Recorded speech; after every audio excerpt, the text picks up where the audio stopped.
Assalamualaikum warahmatullahi wabarakatuh. Ada berbagai macam perbedaan gitu ya. Di dunia seni itu perbedaan harus. Lucu kalau kita mau menyamakan ide dan gagasan di dalam dunia seni itu. Gitu. Nah, cuman yang disorotin Pak Trijoko itu adalah bukan justru perbedaan itu terjadi pada pandangan-pandangan seni, tapi yang terjadi itu justru pada hal yang sebetulnya tidak penting gitu ya. Yang kadang-kadang itu ada persoalan antar perorangan itu menjadi kebijakan organisasi gitu. Nah, itu yang saya berharap mulai sekarang kayak begitu-begitu dihindarilah. Tetapi dalam ide dan gagasan itu sebaiknya diperbanyak gitu. Ada orang bilang ada aturan baku setiap gaya gitu ya. Misalnya gaya cokan itu aturannya sudah baku begini gitu ya. Saya hanya sampaikan begini saja. Kalau memang betul misalnya gaya cokan itu ada aturannya harus begini gitu ya, maka suatu saat kalau diselenggarakan pameran khusus cokan, nggak akan ada variasi apa-apa. Yang namanya aturan baku itu menghasilkan karya yang sudah jelas harus begini gitu kan. Dan itu sangat bertentangan dengan pemikiran di bidang seni. Justru seni itu harus mengembangkan inovasi, kreativitas, imajinasi dan sebagainya. Jadi lepaskan pikiran kita tentang adanya aturan baku di dalam misalnya gaya bonsai misalnya. Tidak ada aturan. Tidak ada aturan baku. Jangan dicampur adukkan dengan aturan main pameran atau aturan main penjurian. Nah, itu beda. Nah, itu pun setiap kelompok boleh membuat aturan sendiri-sendiri gitu loh. Cuman kalau mau membuat aturan sendiri, mau mengadakan pameran itu bikin brosur, disebutin dulu aturan mainnya ini di dalam pameran yang sekarang kami adakan gitu ya, supaya peserta itu sebelum ikut tahu aturan mainnya itu. Selama ini saya melihat brosur-brosur pameran tidak pernah menyebutkan aturan main gitu kan. Makanya kemudian seringkali menimbulkan masalah ketika penjurian sudah selesai, ada tidak puas, ada yang puas dan sebagainya. Salah satu sumber utamanya karena aturan main itu tidak pernah dicantumkan di dalam brosur. Oleh sebab itu bagi teman-teman yang ada di sini, kalau suatu saat nggak mau mengadakan pameran, menjadi panitia di bagian apa itu kontes gitu ya, ini supaya di dalam pembuatan brosur aturan main itu disebutkan gitu. Sehingga ketika terjadi perdebatan kalau nggak disebutkan, sebetulnya persoalan yang paling utama itu antara pikiran atau sudut pandangnya si juri dengan sudut pandang yang protes itu nggak sama. Ya karena aturan mainnya nggak disebutin. Lain kalau aturan mainnya disebutin, begitu protesnya menyimpang kita tinggal tunjukkan loh gitu, mainnya di brosur kan begini gitu. Nah ini persoalan-persoalan yang saya kira teman-teman coba kalau mau ngadakan pameran itu supaya gitu, disempurnakan lah ya. Dan selalu dari pameran satu ke pameran berikutnya itu harus ada peningkatan, harus ada terobosan-terobosan baru supaya seni bonsai itu semakin berkembang gitu. Itu yang berikutnya ya. Terus tadi terobosan apa yang akan kita lakukan? Kemarin kami sudah bertemu beberapa kali, saya, Robert, Mas Wisnu, Mas Trijoko, terus beberapa orang lain, Mas Ruli dan sebagainya itu, sampai pada sebuah kesimpulan sekitar akhir 2014 kita akan membuat pameran internasional, di mana pameran itu kita memamerkan bonsai Indonesia, tetapi tidak setiap bonsai bisa ikut. Itu melewati proses yang namanya proses kurasi, supaya bonsai yang ditampilkan itu betul-betul bonsai yang mencitrakan kualitas bonsai Indonesia gitu. Nah jadi mungkin nanti setelah ini matang betul ya detailnya, mungkin teman-teman yang ingin mengikutkan bonsai itu ngirim fotonya dulu, terus nanti kita seleksi, oh ini yang bisa ikut, ini yang tidak dan sebagainya. Karena di dalam pameran itu Mas Robert yang punya tugas untuk mengundang pebonsai-pebonsai dari berbagai negara. Dan bukan hanya di Asia, tapi dari Amerika dan sebagainya itu akan diundang. Dari Eropa dan sebagainya akan diundang untuk melihat bonsai terpilihnya Indonesia itu seperti apa. Itu satu. Yang kedua, konsepnya adalah displaynya tidak seperti biasa, gitu. Jadi pameran selama ini kan displaynya dijajar gitu, ya toh, kayak ansip baris gitu kan. Kalau nggak pakai meja ya pakai pilar-pilar gitu ya. Tidak akan ada display yang semacam itu sedikit pun juga di dalam pameran itu. Terus misalnya yang lain diberikan kesempatan nanti teman-teman yang bonsainya terpilih itu mau mendisplay sendiri, dipersilahkan. Cuman rancangan displaynya harus ditunjukkan dulu kepada panitia, gitu, supaya nanti sinkron dengan yang lain-lainnya, membentuk satu alur yang berkesinambungan, gitu, nggak acak-acakan jadinya, gitu kan? Ya, konsepnya yang jelas sangat berbeda dengan pameran-pameran yang selama ini. Ini salah satu cara kita untuk membuat terobosan-terobosan itu.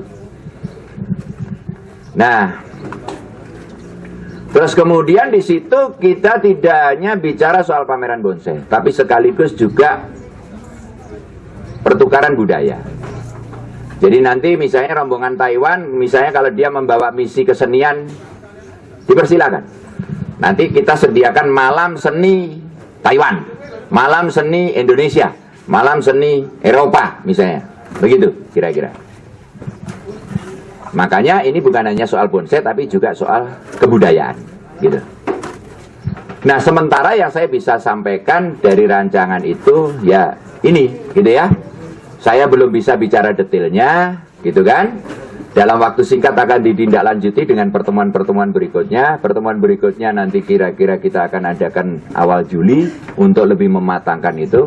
Konsep terobosan pameran internasional itu sudah harus fix jadi bulan Agustus, supaya September bisa dipublikasikan ke seluruh negara di penggemar bonsai itu, yang banyak penggemar bonsainya. Karena orang-orang luar itu cara berpikirnya beda dengan kita. Misalnya Anda tiba-tiba dengar ada rencana kumpul-kumpul ini gitu kan, dengan enak Anda berangkat kan. Orang luar negeri nggak bisa begitu. Orang luar negeri kalau mau pergi itu rancangannya setahun sebelumnya, gitu. Nah, itu juga harus kita perhitungkan. Bukan karena apa ya, mungkin karena mereka nggak terlalu punya uang gitu. Seperti beda dengan Anda, ada duitnya banyak gitu, mau pergi kapan saja bisa gitu kan. Tapi orang luar negeri mau pergi itu mesti nabung dulu, setahun gitu, gitu. Nah, sekaligus acara itu nanti juga ingin untuk kita memberikan sumbangsi untuk pengembangan pariwisata Indonesia, gitu ya. Jadi nanti juga ada paket-paket wisata yang dibuat oleh panitia bekerja sama dengan travel bureau di Jogja itu untuk membuat paket-paket pariwisata bagi teman-teman dari luar yang datang ke Indonesia, gitu ya. Yang jelas kira-kira 90% tempatnya sudah pasti, yaitu di Yogyakarta, gitu, sebagai salah satu kota yang ciri budayanya kuat, gitu ya. Dan kita kami yang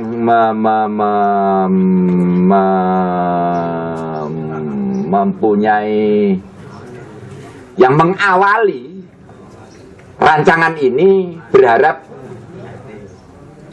kita saling bisa dukung-mendukung supaya acara itu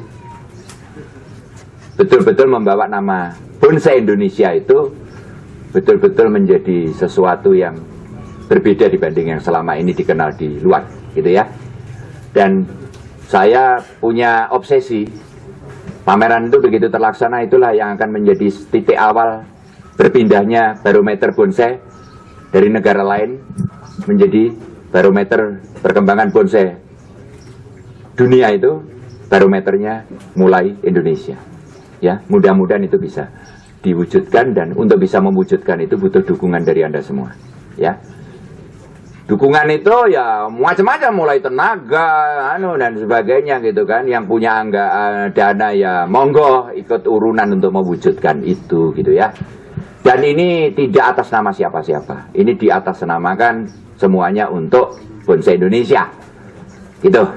Ya, tidak ada kelompok-kelompok apa yang menamakan ini, ya toh.